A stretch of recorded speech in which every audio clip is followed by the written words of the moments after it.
orang sekarang bermedia sosial ya. Bermedia, semua orang bermedia sosial, Simba juga sekarang bermedia sosial sekarang. Mbak Minto aja bermedia sosial kan? Oh iya, betul ya.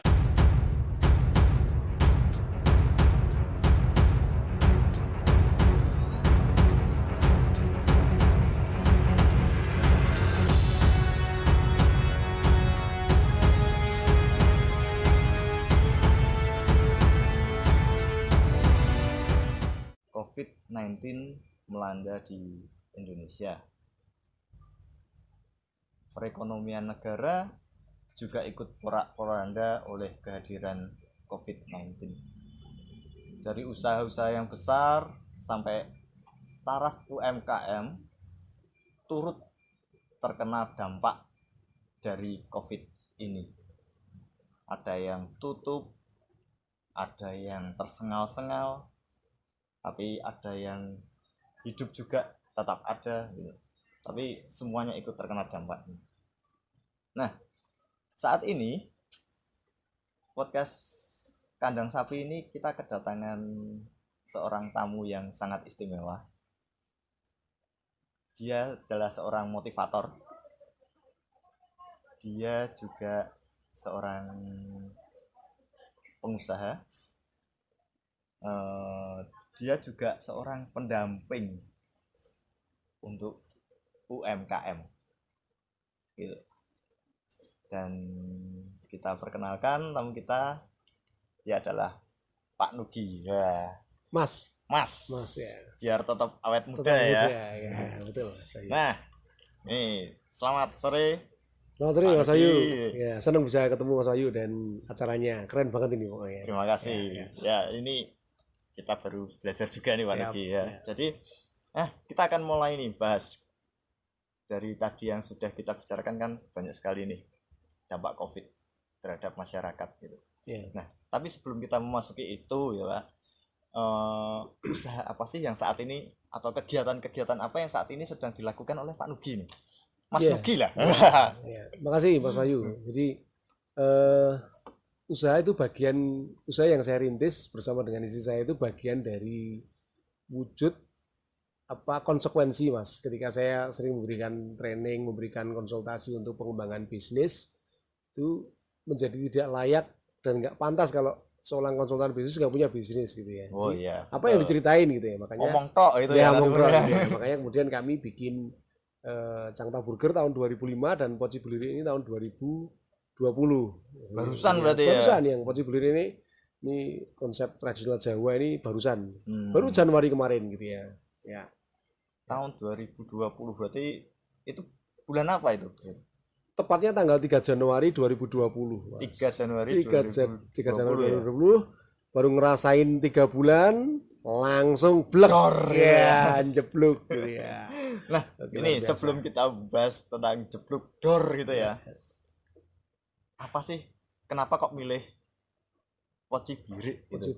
Dan kenapa konsepnya kok tadi tradisional ya. Jawa. Nah, kenapa milih seperti itu?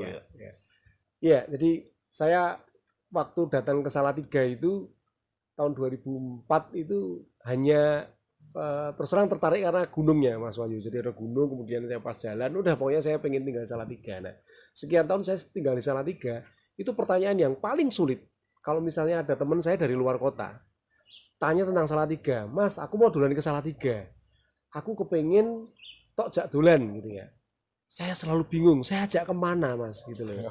Saya ajak kemana, sehingga saya waktu itu punya cita-cita saya punya tempat gitu ya, yang di situ juga bisa menjadi salah satu destinasi wisata gitu ya. Karena background saya ini kuliner, maka bagaimana saya mengkaitkan antara bisnis saya kuliner dengan wisata. Ya. Maka harapannya warung Poci Beliri ini yang punya yang identik dengan segala sesuatu tentang tradisional Jawa itu juga bisa menjadi salah satu destinasi wisata gitu ya. Misalnya dari menunya, kemudian dari cara kami menyuguhkan perform untuk karyawan kami dengan pakaian Jawa, terus menu wedangannya yang rempah-rempah khas, mungkin ada beberapa yang khas Salatiga, termasuk saya berharap ada spot-spot tertentu yang mungkin bisa digunakan untuk foto, tetapi juga bisa digunakan untuk edukasi tentang kota Salatiga. Di sana ada batik Mas Wahyu. Gitu Oh ya. ya, di sana ya Ada pas tadi batik, saya masuk itu ya. kerjasama dengan teman-teman Pak Bambang dan Bu Lili. Harapannya tiap Sabtu Minggu ada yang batik. Dan yang batik ini difabel loh Mas gitu ya. Oh. Ya, ini gara-gara corona aja ini akhirnya kemudian kita tunda gitu karena dulu kasihan ya. anak-anak. Kemudian waktu itu cita-citanya kita juga harus ada sing goreng kopi gitu Mas ya. Di Salib Putih, sekitar Salib Putih itu saya menemukan ibu-ibu yang suka goreng kopi secara tradisional. Masih Nah, tradisional. ya, nah saya berharap di sini juga ada tempat itu. Kemudian ada beberapa foto yang mungkin erat kaitannya dengan Salatiga. Dan itu orang nggak kenal, misalnya kayak Mbah Repto. Orang nggak kenal bahwa Mbah Repto ini adalah salah satu tokoh gamelan di Salatiga ya. Makanya saya pasang fotonya, kemudian hasilnya dari teman kita Mas Romansa yang baru hit ini Mas. Oh iya. Foto-fotonya kita pasang supaya ada edukasi khusus tentang Salatiga. Jadi kenapa saya bikin warung Poci Berdiri ini? Harapannya warung ini selain menjadi tempat kuliner juga bisa menjadi tempat destinasi wisata di Salatiga. Iya, gitu, pantas Mas. tadi saya masuk just melihat fotonya itu punya ikonik, memiliki ikon tersendiri. Jadi Iya. kalau pas lihat di Facebook kemarin itu ada foto tok. Ya. Foto gambar foto. Ya, itu ada foto gambar foto itu saya langsung tahu di mana. Iki mesti Poci Keren Berdiri itu gitu ya berarti ya. Ya. Ikon yang mau dibangun untuk Poci Berdiri sudah sampai ke sana jauh sekali ya. Betul sih. Menu nih. Menu paling andalan apa? Wedangan dulu. Kalau wedangan ini yang kalau bicara menu yang paling hit, yang paling banyak disukai orang itu wedang jahe kunir asem, Mas. Jahe kunir asem. Karena jahe kunir asem ini wedang rempah tetapi mungkin genrenya agak modern sedikit karena ada leginya, ada asemnya gitu ya. Ada leginya, asam pedas berarti asam ya. pedas gitu ya. Tetapi anak-anak muda masih suka gitu ya. Nah, kemudian yang rempah-rempah yang lain, ini ada kopi Mas. Kopi. Ya, itu baru hits ya. Ya, baru hits juga. Kopi tubruk. Tapi nyeduhnya dengan satu metode saja, tubruk. Oh gitu ya. Jadi tubruk, tidak ada basic yang utamanya kopi tubruk gitu ya. Tubruk. Nah, dan saya punya komitmen bagaimana kemudian kopi-kopi yang ada di sekitar Salatiga ini saya menampung rakitang sidik Mas. Jadi saya tidak akan ngambil dari wilayah luar kota gitu ya, tapi harapannya juga bisa menampung dari produk-produk yang lokal. Karena saya kepingin ini loh Salatiga ada kopi. Gitu. Oh iya, ciri khasnya kopi Salatiga itu kayak gini loh. Betul gitu. ya. Oke, berarti untuk yang minuman rempah itu ya. Ya rempah ya. Kalau yang makanan nih, yang menjadi jagoannya Poci Berdiri apa ini? Ya. Kalau yang paling ngehit di sini itu ada 3 Mas gitu ya. Jadi ada jangan bronkos. Bronkos itu kalau orang Salatiga nggak ngerti. Gitu. Ya, Saya tanya bronkos itu apa loh Mas? Bronkos itu gabungan dari tahu, kulit melinjo, kacang tolo, kemudian kuahnya ya agak kental-kental kayak rawon gitu ya. Kuahnya tetapi kayak rawon coklat gitu kan ada keluaknya. Berarti dominan manis juga ya? Dominan agak manis sedikit gitu ya, agak manis sedikit gitu ya. Karena coba kita sesuaikan dengan taste Salatiga ya. Kemudian ada jangan lodeh. Ya. Jangan lodeh ini hanya kacang panjang, kemudian terong, so gitu ya, santan sedikit gitu. Kemudian ada lombok gitu ya. Itu makanan khas desa lah istilahnya. Desa ya. Kemudian yang ketiga itu ada mangut lele. Mangut lele ya. Kalau biasanya mangut lele itu tidak diasap, kalau ini khusus diasap gitu ya. Lelenya itu. Lelenya diasap dulu, jadi dibakar. Berarti kalau kita bayangkan kayak ikan pe itu ya. Ikan pe, tetapi kita membakarnya pakai kulit kelapa. Lelenya itu. Sabut kelapa, sabut kelapa. Jadi aromanya itu beda ya. Beda banget gitu ya. Dan ini saya coba mengadopsi mangut lelenya Bantul Jogja gitu. Itu sangat khas banget gitu ya. Kemudian ada beberapa masakan, ada tongseng. Ya. Kalau yang gorengan itu nasi goreng, bakmi tapi Jawa banget gitu ya. Khas mie Jawa, jadi Jawa banget. Walaupun kita masaknya tidak pakai anglo dan yang belum pakai anglo Mas gitu ya. Nanti kedepannya kita akan pakai anglo gitu ya. Nah, itu tetapi rasanya rempah-rempahnya itu ngeblend banget gitu. Itu yang jadi andalan. Wah, keren. Begitu ya. Mas. Sudah dari bangunannya. Interiornya, masakannya, pelayannya, semuanya sudah benar-benar terkonsep untuk wisata ya. Betul ya. Nah, ini satu lagi, kok kalau saya lihat itu angle fotonya banyak. Kenapa menciptakan itu juga gitu? Angle tempat-tempat foto atau spot foto atau spot untuk foto ya. Ya, spot foto. Jadi gini supaya sekarang ini kan gini Mas, orang sekarang bermedia sosial ya, bermedia, semua orang bermedia sosial. Mbah Simba juga sudah media sosial sekarang. Mbah Minto aja bermedia sosial sekarang. Oh iya betul ya Mbah Minto, keren. Ya.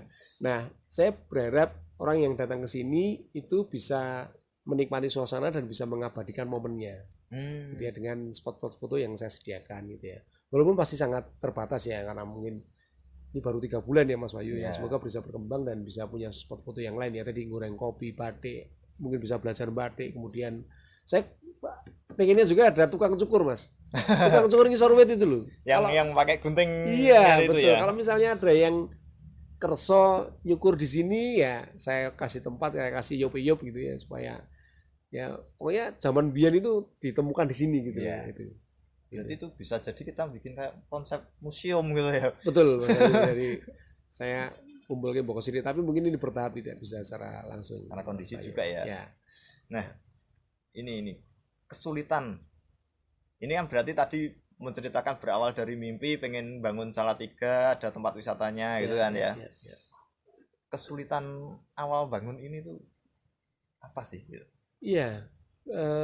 Kalau konsep ini sudah saya tulis dalam proposal bisnis Mas gitu ya. Tapi memang kesulitannya adalah tadi mengkampanyekan kepada banyak orang bahwa tujuan kita itu tadi, visi kita bagaimana menjadikan warung Poci Blirik ini menjadi salah satu pusat kuliner Salatiga dan menjadi satu destinasi wisata gitu ya. Nah ini yang tidak mudah untuk diedukasi kepada banyak orang gitu ya.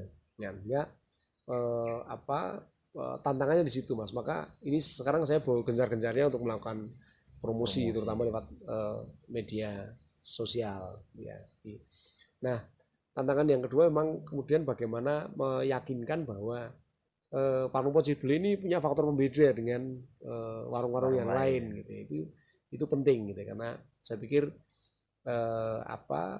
kita punya itu gitu ya. Dan indikatornya sederhana Mas Wahyu. Kalau misalnya ada orang datang gitu kan, kalau orang datang ke warung saya kemudian dia masuk, waduh, kayak nengoni Simbah gitu ya. Nah, itu berarti tujuan saya udah tercapai. Langsung gitu ya. Langsung itu berarti tujuannya udah tercapai. Ya, kemudian misalnya, wah, ono mangun lele, ini dulu saya makan ini yang masakin Simbah. Loh sekarang masih gitu? Enggak, karena Simbah udah nggak ada gitu ya. Berarti ini memang kemudian kita kepingin mengingatkan memori-memori zaman dulu, membangun kenangan. Keren. Begitu Mas. Bagus ya, berarti konsep membangunnya keren gitu, bagus banget. Nah, dibangun atau berdirinya Poci Blirik itu tahun 2020. Terus kita masuk dalam fase COVID nih ya. Ada pengaruhnya enggak ya? Waduh, saya yakin ini pandemi atau bencana COVID ini satu-satunya bencana yang mungkin tidak pernah diramalkan oleh orang. Gitu ya. Saya coba searching kemana-mana itu kok tidak pernah diramalkan ya bencana ini gitu ya. Dan hampir semua perusahaan-perusahaan gitu ya, bisnis baik gede maupun kecil kena semua gitu ya. Tapi kita beruntung, yang UMKM ini beruntung banget karena mungkin level operasional kita masih kecil gitu ya. Oh iya. Tapi warung Poci Blirik Mas, jadi pada saat Januari kita buka itu tumbuh. Februari tumbuh, Maret tumbuh, sampai saya ingat bener 16 Maret itu bukan turun Mas, tapi tugel. Jadi begini langsung nol. Blek gitu ya. 16 Maret saya ingat bener ini. Jadi saya kemarin buka data di Maret itu sangat turun. Padahal Februari walaupun bulannya pendek, kita sudah ada angka pertumbuhan sekitar 30% gitu. Lumayan. Ya. Tapi di Maret ini tugel gitu, enggak turun. Orang bilang Maret turun Mas, enggak. Tugel gitu ya. Jadi tugel gini ya. Lebih parah dari turun. Gitu. Nah di 16 Maret itu 0, kemudian hanya berapa ratus ribu itu omset kita ini. Nah, terus nih yang dilakukan itu apakah sempat tutup atau gimana? Ya. Saya waktu itu dengan tim, dengan teman-teman sempat berdebat gitu, berdiskusi ini mau tutup mau istirahat atau apa, karena kalau misalnya waktu itu pertimbangannya gini Mas, kalau misalnya kita tutup itu pertimbangannya hanya bagaimana saya menjaga keamanan teman-teman supaya tidak terdampak, tidak terjangkit gitu loh Mas gitu. Karena ini kan resiko ya, ketemu dengan banyak orang gitu ya. Tapi dengan pertimbangan konsistensi bahwa yang namanya bisnis itu ya harus tetap bertahan. Saya nggak pernah tutup, Mas. Nggak pernah Jadi tutup. selama COVID ini sampai detik ini saya nggak pernah tutup kecuali libur Lebaran. Oh iya. Libur Lebaran kemarin karena Lebaran kita menghormati teman-teman yang sedang beribadah, akhirnya kita libur 3 hari. Ya setelah itu sampai detik ini kita buka terus. Hanya jam operasional diperpendek sesuai dengan aturan pemerintah. Gitu ya. Nah, luar biasa pembelajarannya dari COVID ini, Mas Wahyu. Gitu ya. Kira-kira apa nih pembelajaran yang bisa Ya, dipetik ini? saya menganalogikan seperti kita ini main basket, Mas Wahyu. Main basket itu kalau mau ngesut, mau masukin bola gitu ya, mau nembak gitu ya, mau penalti bola gitu kan di sepak bola itu kadang-kadang kita merunduk. Oh iya. Set gitu ya, supaya loncatan kita lebih tinggi. Lebih tinggi. Nah, saya bayangkan, saya coba ambil hikmahnya secara spiritual, Mas. Momen pandemi ini saya anggap sebagai momen untuk melakukan internalisasi. Opo sing kurang, opo sing kudu didandani, opo sing elek, opo sing wis apik ning bisa ditingkatkan lagi. Ini kesempatan, Mas. Karena waktu luang kita banyak. Kalau kita sudah sibuk melayani tamu, sudah sibuk melayani mungkin konsumen, klien gitu, kita nggak punya waktu untuk internalisasi. Tapi ini Tuhan itu menurut saya maha adil gitu ya. Jadi begitu pandemi ini kan kita banyak nganggur. Yeah. Akhirnya saya harus belajar. Saya kesempatan nganggur itu saya buka-buka YouTube, saya buka-buka materi-materi tentang training. Saya harus ketemu dengan banyak orang yang mungkin ya termasuk Mas Wahyu lah, dengan teman-teman yang selama ini gelundang-gelundung itu kan kita sering ketemu, lebih banyak ketemu, dan di situ kita banyak sharing. Nah, ada satu kesempatan di mana saya harus mencoba melakukan internalisasi untuk melakukan beberapa perubahan, gitu ya. Misalnya selama ini saya nggak peduli tentang foto produk misalnya, foto produknya kue-kue tok ya, coba saya lakukan. Sekarang mulai di profesional. Tok bikin film misalnya gitu ya, dibantu Mas Dani kemarin. Kemudian menu-menunya coba dibenahin lagi, diperbaiki lagi, kurang asin, kurang legi gitu ya. Saya pakai delivery order gitu ya. Cuman kita kewalahan malah kalau delivery order, kalau begitu ngirim yang di warung keter gitu ya. Karena SDM-nya coba kita bagi-bagi. Jadi sekali lagi pembelajaran pandemi ini tidak membuat orang kemudian harus tidur. Tetapi ya pokoknya tetap tegak dan justru semakin semangat untuk bertahan gitu ya. Nah, yang membuat Mas Nugi punya kekuatan kekeh nih, pokoknya warung iki ora tutup, warung iki kudu tetap mlaku, itu apa itu? Iya. Semangat yang padahal tadi dibilang coklek itu berarti tidak ada pemasukan ya. Pemasukan, betul. Berarti bisa jadi operasionalnya minus nih, minus, bisa jadi ya, pasti minus. Tapi kenapa nih kok masih tetap kekeh gitu?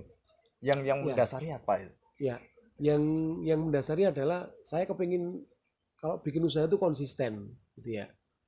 Sekali buka ya buka terus gitu ya. Sekali layar terkembang pantang disurutkan gitu ya. Yang pertama itu, yang kedua ini persoalan kemanusiaan, Mas. Saya punya karyawan sekitar 7 orang dengan konsep berdiri, kemudian 3 orang ini sudah berkeluarga. Sudah berkeluarga. Jadi kalau usaha ini tutup krep ya, saya mungkin tidak bisa menggaji mereka karena saya nggak punya pemasukan gitu ya. Tapi kalau saya tetap buka walaupun minus gitu ya, tapi saya tetap bisa menggaji mereka walaupun itu diambilkan dari pemasukan yang lain gitu ya. Sehingga saya berpikir oke, ini gimana teman-teman. Nah, kemudian kita ambil kesepakatan, teman-teman yang sudah berkeluarga dan sudah punya anak itu tetap kita pekerjakan, kita suruh masuk gitu ya. Tapi yang bujang, misalnya nyambi kuliah, karena ada 2 karyawan saya nyambi kuliah, itu kita istirahatkan gitu ya. Jadi ini alasan yang cukup mendasari kenapa bisnis harus jalan gitu ya. Dan yang ketiga begini, Mas, kalau misalnya tutup gitu ya, kan tidak semua orang juga tidak berani keluar gitu ya. Tetap masih ada yang kepengin makan, kepengin duduk, kepengin gitu ya, walaupun tempat harus dijaga ya. Nah, saya jaga itu aja. Justru di saat-saat seperti ini jangan-jangan ada yang datang kemudian menjadi pelanggan saya, beli banyak dan bisa menjadi sales force saya gitu ya. Untuk besoknya Untuk gitu ya. besoknya gitu ya. Dan ini ternyata betul saya mendapat beberapa apa ya istilahnya masukan yang baik gitu ya, positif ketika dia bilang salut saya Mas gitu ya, karena Mas Rugi sampai detik ini tetap buka, tidak pernah tutup gitu ya. Dan Anda kalau orang bilang Indonesia apa Mas lueh atau apa? Terserah. Ya, kalau saya tidak terserah. Nggak bisa, Indonesia tidak boleh terserahkan gitu ya. Dan itu mulai dari kita.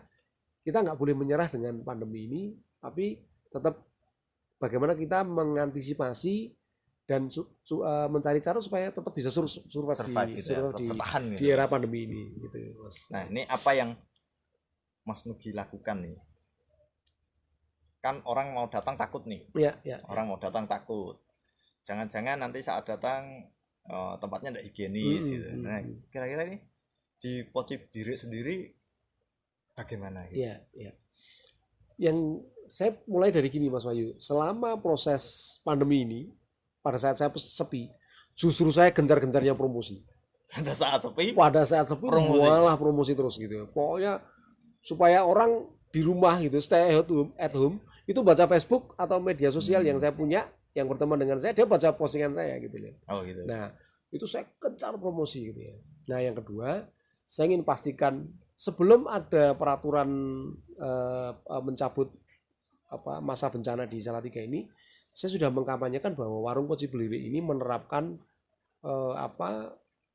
prosedur yang sudah diatur oleh pemerintah. Ya, misalnya begitu orang datang, ada tim saya yang di depan, yuk cuci tangan dulu. Dipersilakan Bapak mau cuci tangan atau mau pakai hand sanitizer. Gitu. Oh cuci tangan saja ya, sudah kita sediakan cuci tangan. Begitu masuk, memang kita belum ukur pakai suhu badan Mas gitu ya. Begitu masuk, tempat duduknya juga kita atur sedemikian rupa karena memang tidak berdekatan kan kalau konsep Jawa begini gitu. Itu dan begitu sudah pulang tamunya, anak-anak sudah paham, mereka semprot di tempat-tempat khusus yang kira-kira dipegang itu disemprot, termasuk meja, kursi, kemudian handle pintu itu disemprot gitu ya. Nah, saya coba kampanyekan lewat film, lewat foto gitu ya, bahwa warung Poci Blirik itu menerapkan aturan-aturan itu sehingga orang datang nggak perlu ragu-ragu gitu ya. Oke. Dan yang ini aneh Mas, ini saya diketawain pelanggan kemarin. Jadi gini, ada orang pesan arisan gitu ya, arisan dengan jam yang sama. Yang satu saya paksa untuk berubah jamnya gitu ya, supaya apa nggak tempuk. Ya, terus kenapa Mas, saya kan kepingin jam 10. Kalau ini walaupun saya tanggal terakhir tapi saya nanti tempatnya di mana gitu, nggak apa-apa Ibu. Jam 10 sudah ada yang pesan sekitar 15 orang gitu. Nah, sedangkan Ibu nanti ada sekitar 12 orang. Kalau tempuk itu berarti ada sekitar 25 sampai 30 orang. Nah, saya khawatir kan kita tidak kenal satu sama yang lain. Nah, bagaimana kalau kita saran saya mundur supaya waktunya tidak tempuk dan tidak uyuk-uyukan gitu ya. Physical distancingnya masih gitu ya. Oh gitu ya Mas, siap. Wah ini aneh, mau diramein kok malah disuruh mundur gitu ya. Dia sambil ketawa-ketawa gitu, tapi tidak kecewa gitu ya. Justru dia malah menghargai saya karena ternyata warung Poci Blirik itu menjaga konsumen gitu ya. Nah, kemudian yang kedua, yang selanjutnya Mas Wahyu, kalau warungnya ramai itu biasanya seneng nggak kira-kira? Seneng. Nah, normalnya seneng ya. Iya, kalau saya deg-degan. Ya, saya malah lebih seneng. Baru tadi malam kita bahas dengan teman-teman manajemen. Om, kita itu nggak bisa view ya, tapi datang pergi. Malah seneng karena tidak numpuk di satu tempat gitu. Misalnya ruangan gini ada 3 kelompok, pulang nanti masuk lagi 2 kelompok gitu ya. Misalnya tetap bagus, tapi kenyamanan teman-teman juga, pelanggan juga terjaga gitu ya. Oke. Ya. Terus nih, berarti secara struktural sudah nih kita mengikuti aturan pemerintah gitu. Terus sistemnya juga sudah berjalan dengan baik. Harapan Mas Budi gimana sih gitu? Harapannya seperti apa gitu? Iya, harapannya begini. Ini mungkin bukan hanya untuk saya, tapi untuk teman-teman juga yang pebisnis kuliner gitu ya. Pandemi ini sekali lagi kita gunakan kesempatannya untuk merunduk tadi ya, untuk melakukan realisasi, melakukan evaluasi gitu ya, belajar gitu ya. Karena ini loh, musim semi ini segera datang. Musim semi ini segera datang. Maka kesempatan kita untuk belajar, untuk evaluasi supaya kita siap pada saat nanti musim semi datang. Tinggal meloncat. Jadi begitu pintunya udah terbuka, kita udah les. Karena kita memanfaatkan kesempatan untuk mengevaluasi dan belajar. Itu ya.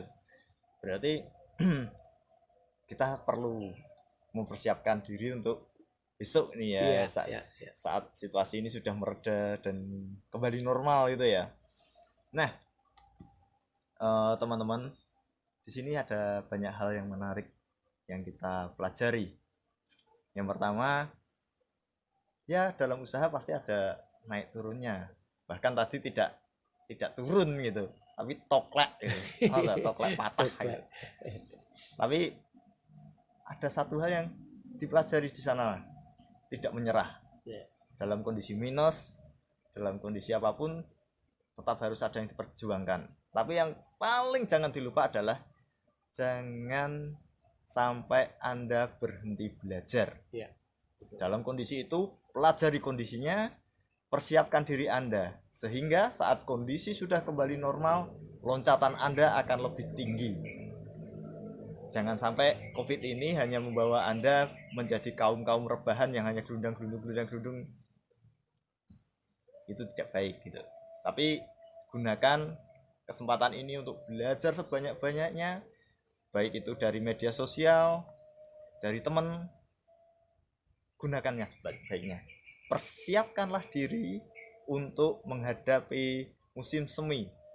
Persiapkanlah usaha Anda agar di masa musim semi ke depan loncatan Anda jauh 2, 3, 4 bahkan 10 kali lipat dari apa yang sudah Anda kerjakan. Jadi jangan pernah menyerah dan tetap berusaha.